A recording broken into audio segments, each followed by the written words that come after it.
All right, so I just got finished going through all 47 pages of the Nintendo lawsuit. And first and foremost, I got to let you guys know this lawsuit is not what many of you think. If you guys follow a lot of our home arcade, modding, emulation, gaming communities, there's been a lot of conversation about Nintendo kind of going after everybody, but we really haven't gotten a lot of information. And so I'm going to throw my hat into the fray to kind of go through all 47 pages of this. I'm not going to read everything, but moral of the story is just to kind of give you guys a quick rundown.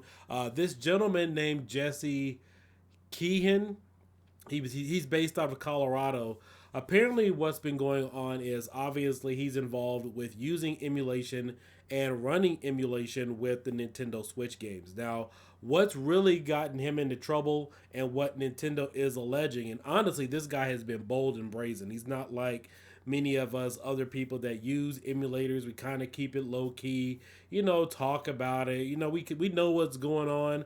This guy has been emailing Nintendo, bragging to them, saying he's not going to stop. He's been showcasing early release games. These games haven't even been released yet.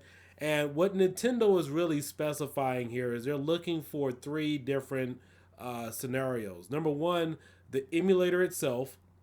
So they're not looking for all the old NES emulators, guys. You guys can put your rocks down. They're not looking for stuff like that. What they're looking at and what Nintendo is alleging is that you need the emulators, which is Ryu, uh, Suyu, and Ryu Hijinks. There's three of them. Then there's another one, and then of course Nintendo is aware that those emulators are still alive and active in the underground, so they are aware about those emulators.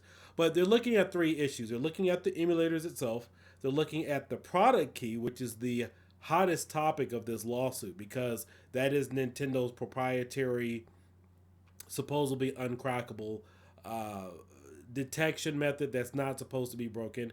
And then, of course, they're also looking at the emulator, the key itself, and they're looking at these games, especially the newer release games that really haven't come out yet. And then, predominantly, what this gentleman is doing is he's emailing Nintendo. He has several YouTube channels. He said he's not going to stop. He's been streaming to Twitch as well as obviously sharing links and helping other people find these methods. But that's primarily what Nintendo is going after because without all three, you can't emulate the games. The game itself, the emulator, and then, of course, these keys. So we're going to kind of peruse through here. But the hottest information here, I want to kind of quickly scroll to page, I believe it's on page 15, 16, and then also 35, where Nintendo kind of alleges what's happening here. So let's see if here it's here. Let's see. Nintendo Switch Emulator is a video game emulator. Is a piece of software that allows general purpose computing devices to play video games published only for a specific console. Two of the most popular video game emulators for Nintendo Switch games are called Yuzu, Ryu Hijinks, and are each compatible with multiple of the major operating systems, including Windows, Mac OS, Linux, and Android. Yuzu and Ryu Hijinks and other Nintendo Switch emulators are not compatible with games made for any other console, including games actually designed for Windows, Mac OS, Linux, or Android system. After downloading and installing an emulator, which defendant links to, the user is able to use the emulator and its circumvention functionality. Again, that's one of the keywords. That is the CD key that you need to use uh, that circumvents the emulator that allows you to play the game. So again, Nintendo is not targeting emulators. They're looking for the emulator, the CD key, which is encrypted, and kind of the ROMs itself. But again, you need all three to make it possible. All the user needs to do is supply an unlawfully obtained copy of the product key and an encrypted Nintendo Switch game ROM, both of which defendant also has also linked to. All three pieces are necessary for pirated gameplay. For example, a user could have a Nintendo's cryptographic keys, and they could have encrypted game ROMs, but they could not play games without the emulator. So again, they're looking for all three key pieces. And obviously, I think there's only one other type of emulator that where you need some type of key. I believe that might be Technoparrot. I haven't seen that on any of the other emulators that are out there. The use of an emulator like Yuzu or Ryu Hijinks requires the user to acquire game files either by downloading a pirated ROM online or circumventing a game cartridge or digital download and making at least one unauthorized reproduction. So let's go ahead and skip down to page 37, and a lot of this will be legal jargon. I do understand a lot of it, but it's kind of boring. But primarily, Nintendo wants injunctive relief, which is asking for punitive damages, and they also want this a trial by jury. And in this file, as you can see, this is the gentleman here live streaming gameplay. Now, if you guys are familiar with early, he's streaming games that haven't been released yet. So this is not a situation where you're paying your NES, SNES ROMs or anything like that that's been out for 30 or 40 years. He's cracking open, sharing release. I don't even know how the heck he's even getting this stuff, but unreleased games and even unreleased games, you can even get a problem with that, even with PlayStation or Xbox, if it hasn't even hit street date yet.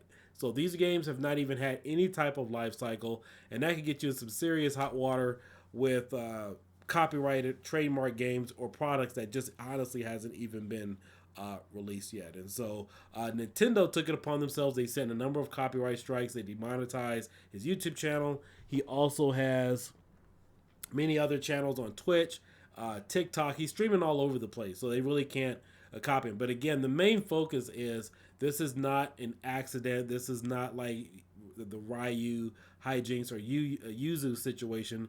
He's emailing them every time they send him a cease and desist letter or a copyright strike and say, hey, I'm not going to stop. I got some brand new games. I'm going to stream them, and you guys can't do anything to stop me. So that is the gist of this situation. This is not an underground guy where he's kind of minding his own business, just trying to enjoy games. But and honestly, I'm not for this because even when you get some new games, they got to have their life cycle. Because companies aren't going to make their money on their products, especially when it's brand new. In fact, even movies have a problem with you.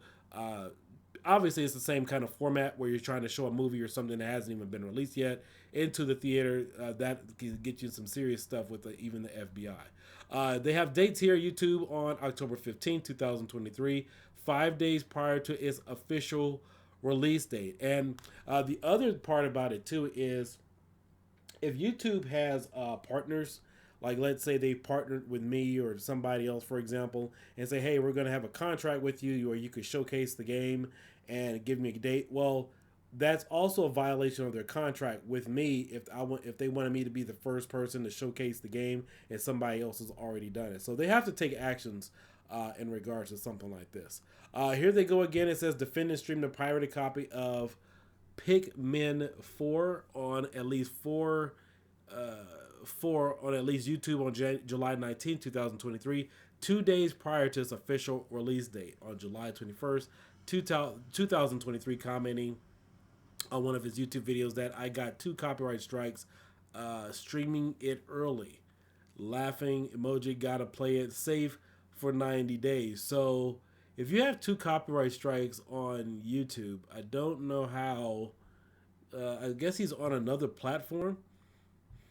So he has to be on another platform because you can't stream YouTube videos if you have 2 copyright strikes, and then it clears after 90 days. So he was probably waiting for it to kind of reset, because you can do that if you get like 1 or 2 copyright strikes within YouTube within 90 days. You can play it safe, and then it kind of starts all over from there.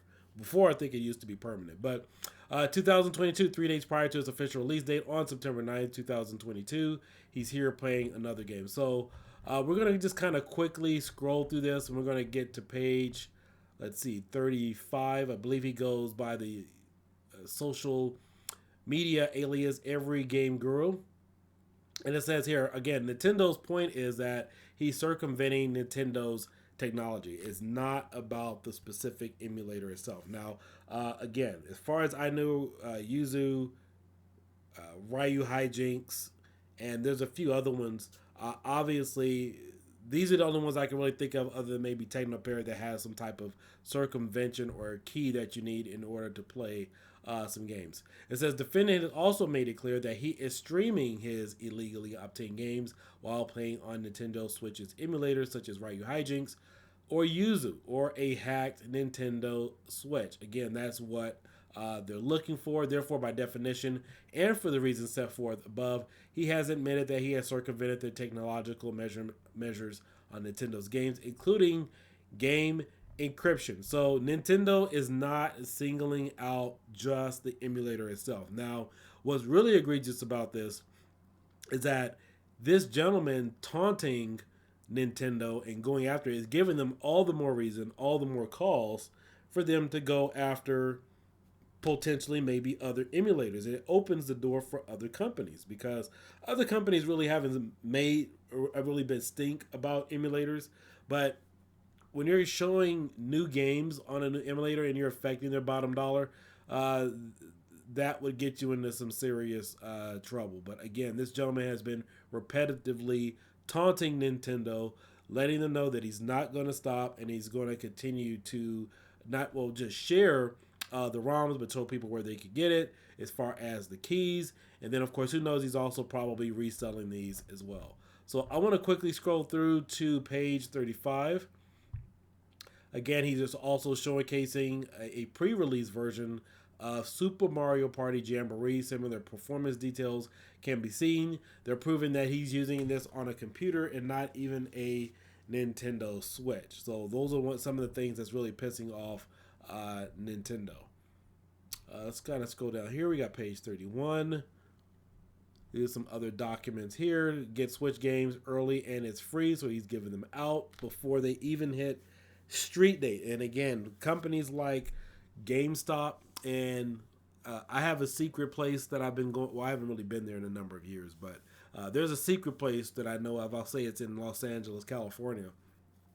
Well, they'll sell you the games prior to street date. They're not supposed to do it. They don't even scan it into their official system. I got Gears of War 2 that way. They've been doing it for a number of years. But obviously, you guys know all games have to abide by that street date. But digital downloads and stuff have kind of surpassed that. But Nintendo's really trying to prevent this from getting any worse as it is.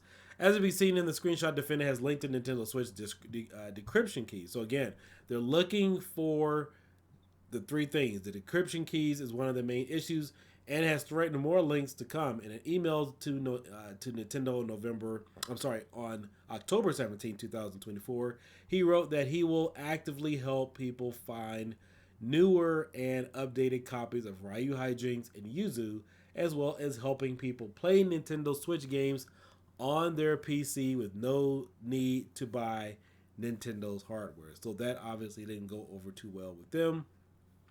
Linking to Circumvention software is trafficking in that software by linking to the emulators Ryu Hijinks, Yuzu Tsuyu, and Sajacha. So again, these are the 4 emulators that Nintendo is looking for. Defendant is providing those emulators to the public, violating Nintendo's rights, which they have a right to protect, guys. They have a right to protect their intellectual property. Distributing the encryption keys is likewise unlawful, and Defendant has trafficked in the keys by linking to them. I believe it's on one of the lower pages here. Apparently, some court ruled that some emulators are unlawful. We'll probably get a chance to take a look at that. But I tried to find a court case in regards to that decision, but I can't find anything as of yet. If you have it or if you know it, please link it in the description of this video or in the comment section. Plaintiff repeats and realleges every allegation contained in paragraph through. So he's already admitted it. So he's not trying to play ignorant or cry ignorant. He's not trying to play foul and say, oh, well, I'm just doing this for preservation purposes. No, he knows exactly what he's doing, and he's intentionally doing it. Plaintiff owns valid registered copyrights in numerous games. Okay, well, they're talking about Nintendo, so we don't care about them. Let's see. Defendant publicly streamed each of these games without authorization across numerous online platforms prior to the public release date. Again, that's a big no-no. You never mess with something that's brand new that hasn't had any type of stream date, even if it's been out 6 months or a year, especially on a current gen system that they're still making money on. That's something you just really It's not abandonware. It's not abandoned hardware. This is currently circulating in the marketplace. So this is a lot different than using an NES or SNES emulator or old Atari. Nothing of the sort. Each of these games were leaked games that were not yet publicly available and therefore could not have been legally acquired, let alone streamed performed publicly. Moreover, any ROM for a Nintendo Switch game is defendant's possession regardless of its release status, but made even more harmful if a leaked game necessarily required an unauthorized reproduction of the game in violation of 17 USC. Upon information, I believe plaintiff expects discovery. Okay, we'll kind of skip that. I'm trying to find page 35. Let's see. Nintendo has not licensed its rights to defendant. All right, so they're just telling you here kind of what they haven't worked with the guy. They haven't given him any permission or anything. Defendant's acts are willful, which they obviously have proof of all the emails. Even if he hired an attorney, he's just going to have to take a plea. An attorney's not attorneys like to try to win cases or at least try to defend to the best of their ability, but allegedly this guy has been, unless he claims insanity or something or say, well, it wasn't me, I was completely hacked, then, they got their work cut out for him. Defendant's acts are willful, intentional, purposeful, and in disregard of it, indifferent to the rights of Nintendo. In fact, defendant posted on his Facebook account that he can't wait for more new games to stream and give away for free. Defendant is liable for each of these acts set forth herein. See, this is why you keep all this stuff on the download. This is willful. This is intentional. Obviously, they're going to have evidence of that. As a direct and approximate result of defendant's violations, including his pre-release public performances and continuing infringement, by hosting copies of the streams after publication of the works, plaintiff is entitled to the maximum. Okay, they're just Nintendo's just telling the court what they're looking for, $150,000, and they're also looking for a jury trial, which who knows what that could be. Plaintiff is entitled to full costs, attorney fees, etc., etc.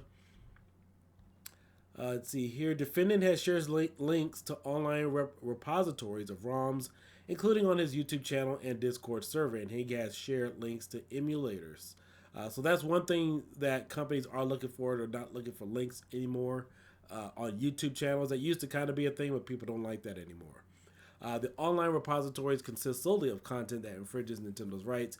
He knows this, boasting in an email to Nintendo that he will actively help people find newer and updated copies of the emulators, which is Ryu, Hijinks, Yuzu. Yes, and this is Nintendo's acknowledgement. Yes, they're still being developed underground and sharing all of the ROM resources, including torrents and FTP servers, as well as helping people to play at 4K and with ray tracing on their PC with no need to buy your hardware. So again, he's bragging to Nintendo that you don't need to buy their hardware, that you don't need to buy the game, you can get the game for free. He's also providing access to decrypt. So he's really making their case a whole lot easier. So I know initially most of you thought that this was a case of Nintendo just kind of clamping down on emulators and emulators in general. This is an entirely different scenario where somebody is bragging and boasting about it and constantly leaving a digital trail to Nintendo, letting them know what he's doing. Defendant is materially contributing to and inducing further infringement by reproduction and distribution of the games in those repositories. Unauthorized copies of Nintendo's games' audiovisual content are made dynamically during the use of emulators such as Yuzu and Ryu Hijinks, including as the game content is decrypted. Defendant induces that infringement because defendant has engaged in purposeful conduct that encourages and is intended to encourage those users to make infringing copies of Nintendo's copyrighted games on unauthorized platforms and play those games on such platforms. So, let's see. As such, defendant is secondarily liable for each act of infringement. Let's see. Again, defendant's acts are willful, intentional, purposeful, and in disregard of and indifferent to the rights of Nintendo. As a direct and proximate result of defendant's violations, okay, they're just telling him what they're liable for, what he's liable for, $150,000. Plaintiff is entitled to full costs. Reasonable, oh yeah, that's going to really jack up attorney's fees, obviously. Defendant's conduct is causing an unless enjoined by this court will continue to cause Nintendo great and irreparable injury for which there is no adequate remedy at law. So several different issues here again. So typically one of the things that you always want to stay away from is pirating games on systems or new releases that are currently in circulations. Trying to come up with preventative measures. Let's say that if you have some type of preventative measure that would allow you to emulate PS5 or, well, I know Xbox One's a little different because a lot of that stuff is backwards compatible. But again, like PS5, Nintendo Switch, you want to stay away from that. But then the other level is that you want to stay away from newly released games. You know, especially games that haven't been out maybe 5 years, but haven't even hit street date yet. That's a big no-no. But then again, the other level of this is that we haven't seen in any other emulators, which I'll say again, is that we haven't really seen decryption software in emulators where the emulator is bypassing another decryption method that a company has put into place. And so that's pretty much it in a nutshell. I'm not sure if I'll do another video on this, but this gentleman has been taunting Nintendo. These are the facts. I'll leave a link of this document if you guys want to read it in the description of this video. But again, this is not what you think. This is not a situation where companies are going after emulators and making a case, but it doesn't help the retro gaming community, or I won't even say Nintendo Switch is really retro gaming, but it doesn't help the gaming community when people are bold and brazen like this to even spotlight a situation like this. Like, even if you want to do it, at least keep it low key, but don't message them back or send the legal team an email, say, hey, look at me, I got this, I'm going to share it, and I'm not going to stop. And then you're streaming games that haven't even hit the street date yet. That's just a big recipe for disaster. So let me know what you guys think in this of this video below. We don't really cover content like this, but just thought it would be interesting here to kind of add some color to the situation, because I do understand emulation. I do understand some of these legal processes and whatnot. But for the most part, this is just foolish. This is just stupid. You don't taunt a company, especially $100 million company. I'm not sure what the Nintendo's value is worth, but you don't taunt a company, like this, especially with newer release software, new games that haven't even hit street date yet, and telling people that they don't need to buy the hardware. That's just foolish. That's just really foolish. And they got copies of all this stuff, so I don't know. Yuzu, Ryu Hijinks, and other Nintendo Switch emulators, include but not limited to the copycat emulators Suyu and Sudachi, circumvent the game encryption on Nintendo Switch. So again, that is the other major issue that they're looking at. So let me know what you guys think. I will catch you guys later. I hope you found this informal, and you guys can use this information to your advantage. But again, just wanted to kind of keep the peace and let you guys know that this is not what you think in regards to Nintendo's kind of going after all the emulators or the emulators in general. They are being taunted by this person. It has a specific use, but unfortunately, I think a case used like this is going to court, obviously, but this doesn't do good for the gaming community in general, because emulators are mentioned, and this could give rise to other companies wanting to use this as an example, or what's the terminology I'm looking for? It creates a precedence in the gaming community in terms of emulators. So definitely not helpful. So I will catch you guys later. Peace out and have a great day. Bye-bye.